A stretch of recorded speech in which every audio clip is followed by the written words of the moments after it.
Welcome to this episode of the Creative Vulnerability series. Today, I will talk about reclaiming self worth from a collective, communal perspective instead of individualistic perspective. It's about reclaiming self worth from systemic oppression, from that systemic conditioning. This is why I have the Audre Lorde quote in the background, as well as the my related diagram on oppressive false binaries. And I'm just so excited today because I'm finally able to have, an actual diagram in the background now. In fact, I can even make uh, see my own picture smaller so you can see more of what's in the background. All right.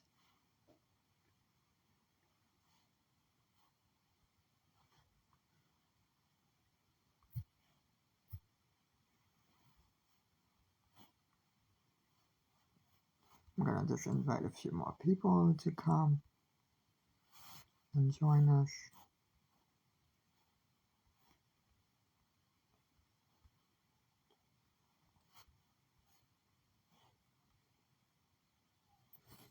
Yeah, so this is really cool. So this live is about the Audre Lorde quote in my related diagram that I've made in the past. So Audre Lorde says here, much of Western European history conditions us to see human differences in simplistic opposition to each other. Dominant, subordinate, good, bad, up, down, superior, inferior. In a society where the good is defined in terms of profit rather than in terms of human need, there must always be some group of people who, through systematized oppression, can be made to feel surplus, to occupy the place of the dehumanized inferior. This is in her essay, Age, Race, Class, and Sex.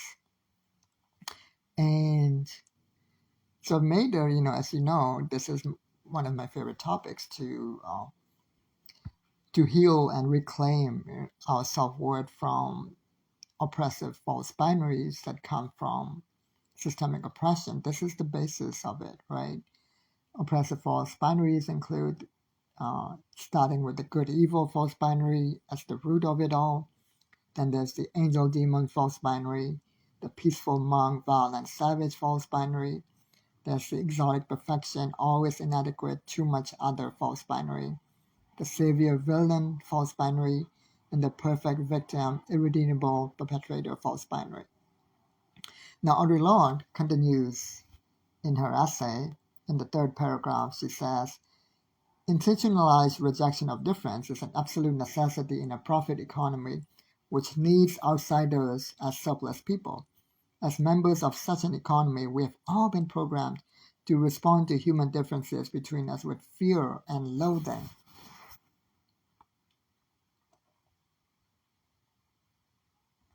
And to handle that difference in one of three ways: ignore it, and if that is not possible, right, ignore it is how we get the so-called assimilation racism, or the I don't see color type of racism, or so-called colorblind racism, right?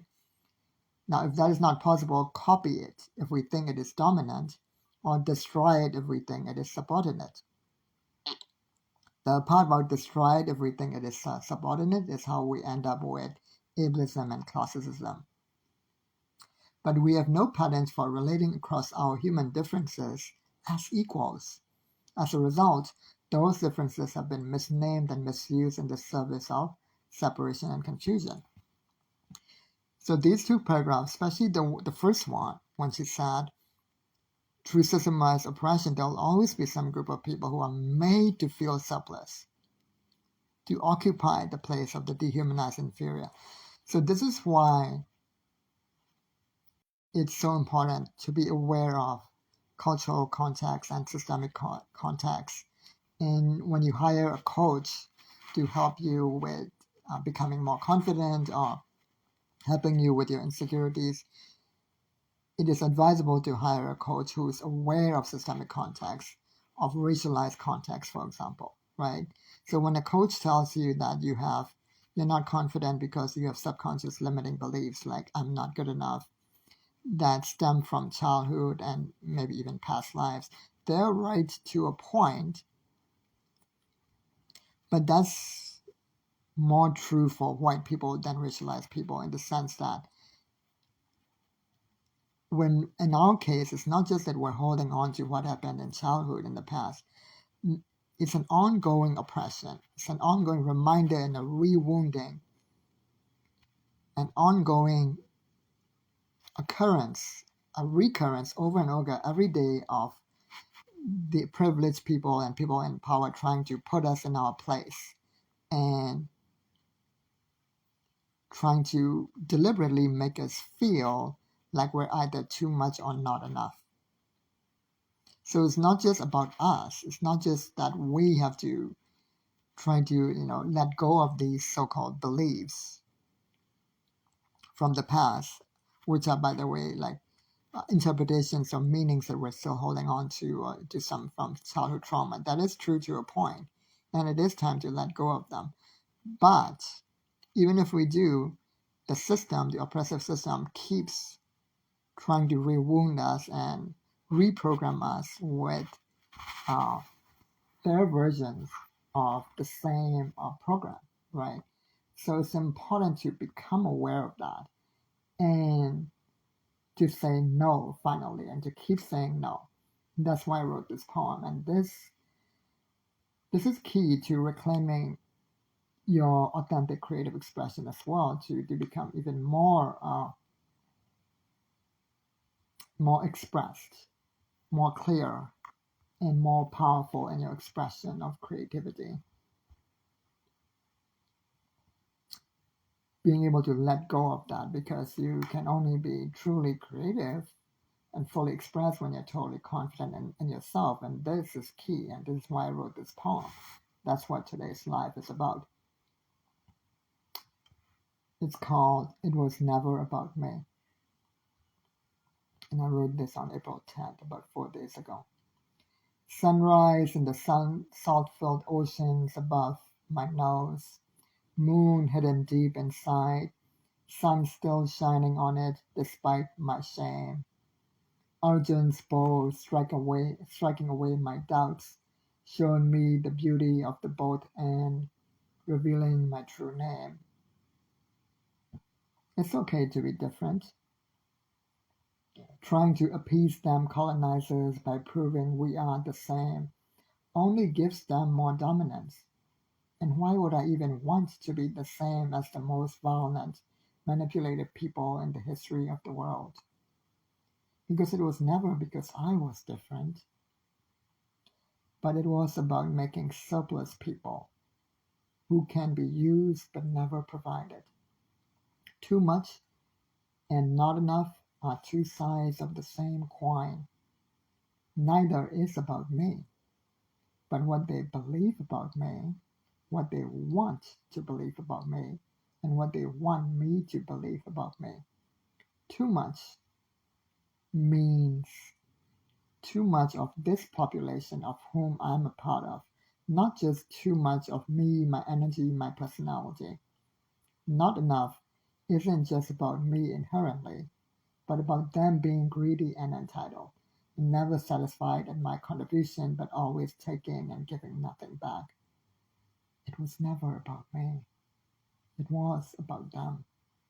So to paraphrase Alok Menon, it's time I make a garden in their shame.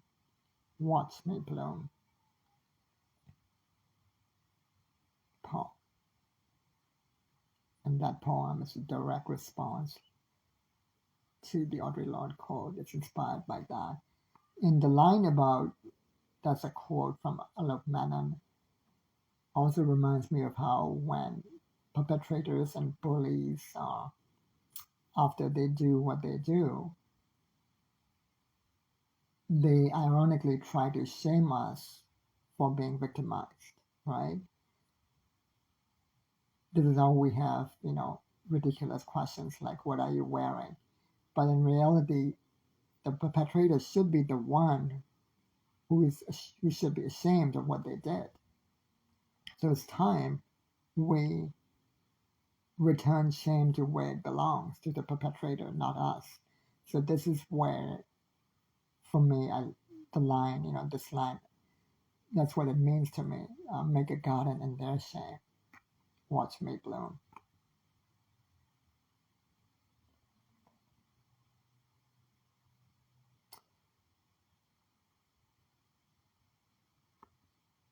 And I wonder, as far as these oppressive false binaries, I have a poem that turns it around as well.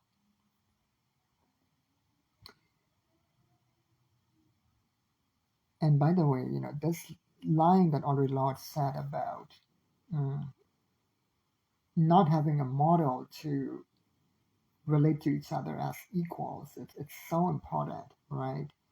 Uh, because in a capitalistic society where everyone is up, especially those in power and privilege, when they're oppressed, they're obsessed with status, right? Even their so-called, even when they try to get so-called DEI training, diversity, equity, inclusion, or even when they try to uh, get anti-racism training, uh, they're not actually trying to be anti-racist. They're just doing it to raise their own status often. It's always about their own self-image over actually not causing harm. It's always about raising their own status, right? That's why I say that there's no such thing as non-racist, nor even anti-racist. There are only recovering racists, because the truth is, after at least 400 up to 1,000 years of colonialism in our case, compare that to just 70 years of so-called independence for formerly colonized countries, or even less than that. Angola's independence date was 1975. Apartheid didn't even end in Africa until 1994.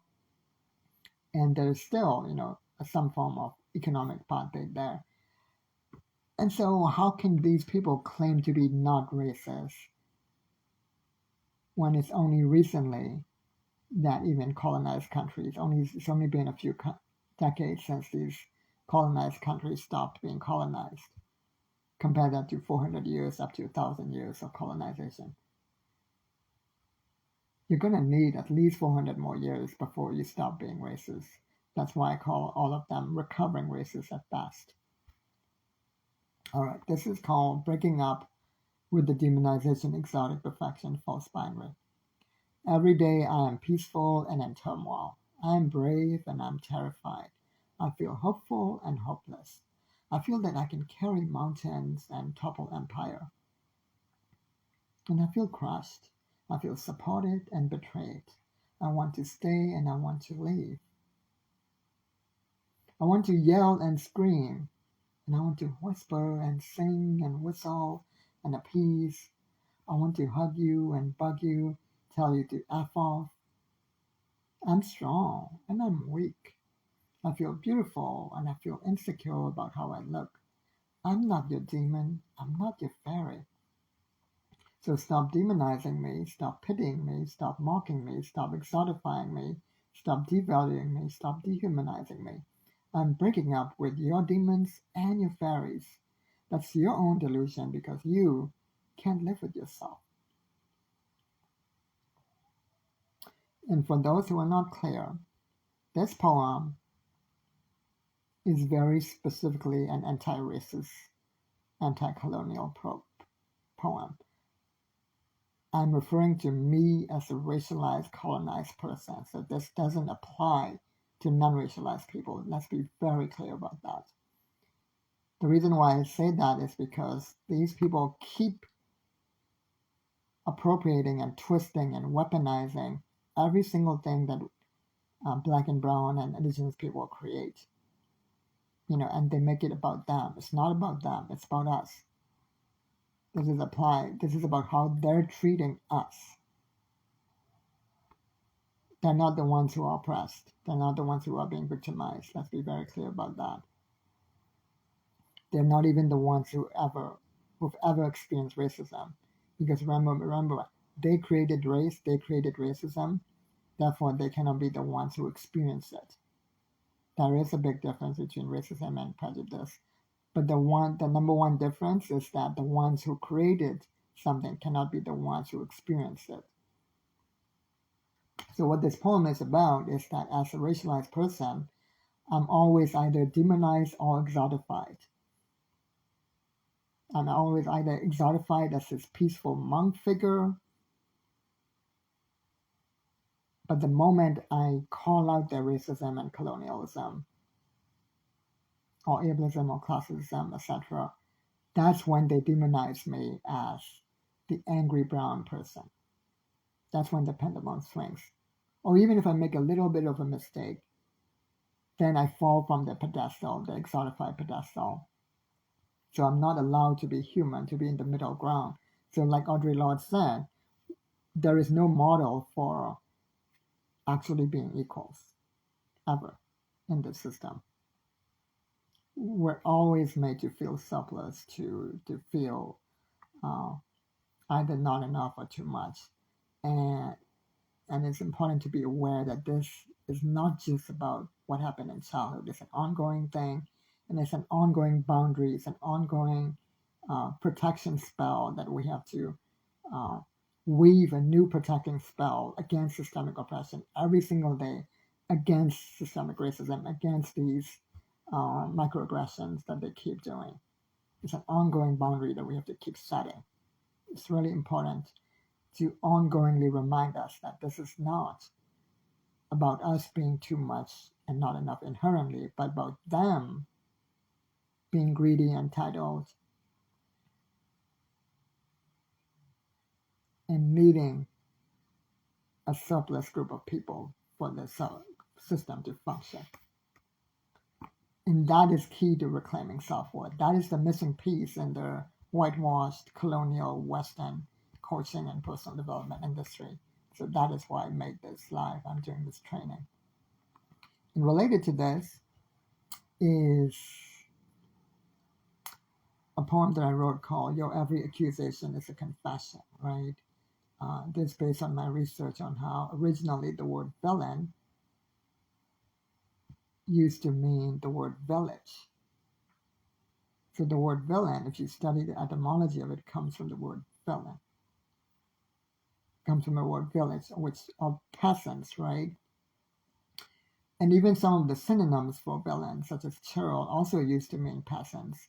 But there are slight differences. The more I research deeper, I notice slight differences. Even the slight differences are very revealing. So this is why I wrote this new poem called Your Every Accusation is a Confession. Yeah, wow, right? So it's very revealing because it shows that they were already villainizing the very people that they were conquering and oppressing, mainly the peasants, the poor, and the indigenous, the people of the land.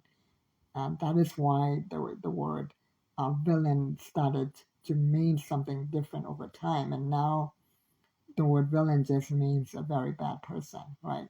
But they're still villainizing the most oppressed people in the world, the poorest indigenous people in the world. They're still doing it, right?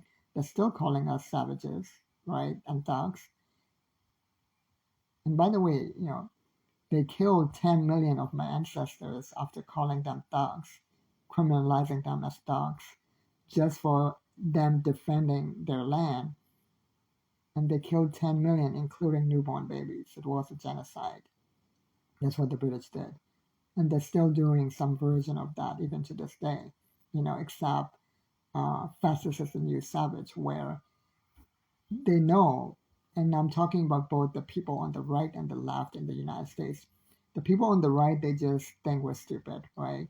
But the people on the left, they can no longer call us savages in the same blatant way. So instead, they paint a narrative that of how we are still savages. And that is why I consider both the word thugs and savage to be a slur against my culture. This is why I don't use that word ever unless I'm talking about our oppression. I will not use that word in a casual conversation, those two words. To me, it's a racial slur against my people. Dear colonizer, you called us savage because you could not dominate us completely, but only partially, little by little.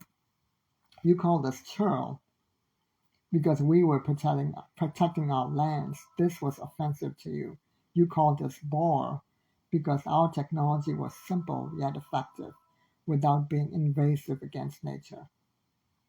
You called us villains because you were afraid of our retaliation, even though it's only you who escalate disproportionately after claiming false victimhood.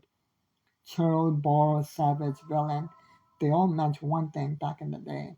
The peasants, the village people, the people of the land, called indigenous today, whom you demonize as violent to make yourself the victimized hero savior, and simultaneously exotified us as simpletons because of our harmony with nature. And the very fact these words remain in your language shows me that your hatred of us still exists. And in fact, it's magnified because you have conveniently forgotten where these words even come from. Easy to gaslight when almost nobody bothers to look up the origins of these words, isn't it? No more.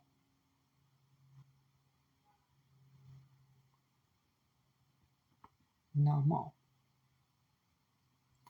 By the way, the line about boor, because boor actually means simpleton, the village simpleton or the village fool. That's kind of what it means. And that's why there's the line. So it's slightly different from the word, villain. Uh, but it kind of means something very similar. So that's why I have the line, our technology was simple yet effective without being invasive against nature. So an example of that is today we have very wasteful air conditioning, right? Which contributes towards climate change and causes so much climate injustice. But back in the day, our Hindu ancestors had, still do, we have Vastu Shastra, which is actually a very advanced architectural technology where our buildings were built, our temples, they were built in such a way that it's naturally cool in the summertime without the need for mechanical or external devices, electrical or mechanical devices or machine supremacy, right? And not only that, today we have electronic alarm systems, right? Back in the day, they didn't have those and they didn't even need those because the buildings were designed in such a way that even a small noise or a small whisper in one end of the building can be heard very loudly in another part of the building, the necessary part of the building, right? Where the kings or, whoever needs to hear the noise of the intruder, they will hear it. That's how advanced our technology was. And yet, because it wasn't mechanical or electronic, right, is considered primitive. And for other reasons as well. They just wanted to look down on us as well. So yeah, that's why that line exists there. Finally, I have one more poem that I'm going to share, I think, because it's related to the same topic. It's called No More Baiting. I used to see myself only as clickbait of articles, videos, and books the colonizers wrote about my ancestors. They worshipped trees and stars and sky and sun. I used to see myself only as clickbait of articles and books the colonizers wrote about my ancestors, claiming they worshipped rivers and trees and stars and sky and sun because they were stupid, claiming my ancestors folded their hands in front of so-called stone deities because they were evil. claiming my ancestors were violent rulers, simultaneously claiming my ancestors did not even exist. Which one is it? It doesn't matter because being paid for clicks and pats on the back as civilizing saviors in the pretense of being morally superior is all that matters to them. In reality, I was a magnifying glass that magnified and focused the heat of their cheeks flushing, their hands twitching, their heads hung down, their eyes downcast at the thought of what actually they had done to my ancestors. These colonizers couldn't stand the thought that they could be anything other than bright burning superior sun, forgetting that Surya's sun would be nothing without dark sacred Chandamama, moon mother. So they built a narrative that my ancestors did it to themselves and to each other, something unimaginable because we understood light couldn't even exist without shadows, and superiority is impossible in a universe of interconnectivity because intelligence only comes from being tapped in and interconnected with the everything is everything. Not from bigger brains, nor having more neurons, nor skull shapes, nor straight hair, nor thin bodies, nor light skin, nor any other delusions these colonizers still believe in. I am done because despite the shields, smoke, and screens they use to deflect the rays of Satya truth, Satya itself has been my ultimate ancestor, protecting me from my loneliest moments because it's always been timeless, always been in touch with me, even back then, still now, and forevermore.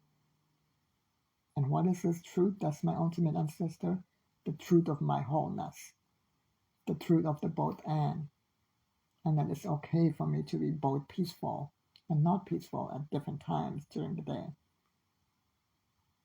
for me to be both good and bad,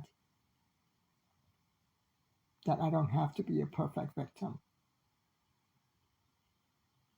And I'm never an irredeemable perpetrator, ever. I'm neither.